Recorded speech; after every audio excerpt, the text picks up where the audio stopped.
नमस्कार फ्रेंड्स, मी नेहा कुलकर्णी। आज आपण कच्च्या कैरीचा ठेचा कसा करायचा आहे ते पाहणार आहोत। चला तर मग सुरुवात करू आजच्या रेसिपीला। याचा रंग आणि दिसायला पण खूप अप्रतिम दिसते ही रेसिपी, बघू शकतात फ्रेंड्स तुम्ही।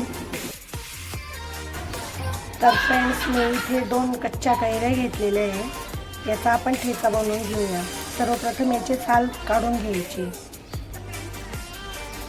बघू शकता तुम्ही, या प्रकारे याचे साल काढून घ्यायचे। याचे असे मी साल काढून घेतलेले, हे आता कापून घ्यायचे। बघू शकता बारीक बारीक कट करून घ्यायची ही कैरी। इथे दोघी कैऱ्या अशा या बारीक बारीक तुकडे करून घेतले, तुम्ही बघू शकता।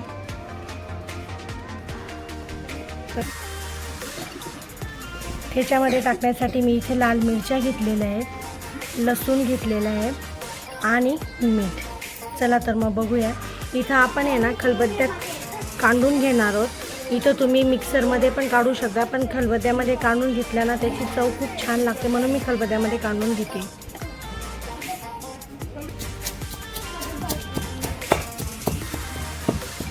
सगळ्यात पहिले मी इथे लाल मिरच्या थोड्याशा आबडधोबड काढून घेतलेल्या आहे।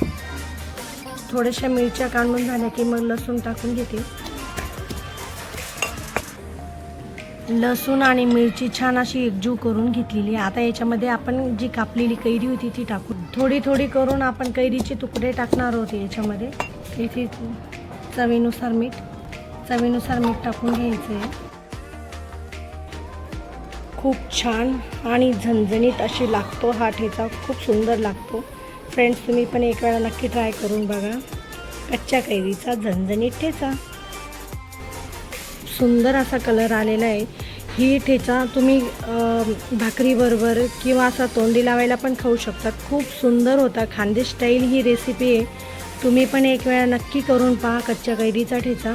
व्हिडिओ आवडला असेल तर लाईक अँड सबस्क्राईब करायला विसरू नका। Thank you guys for watching my channel. Bye bye.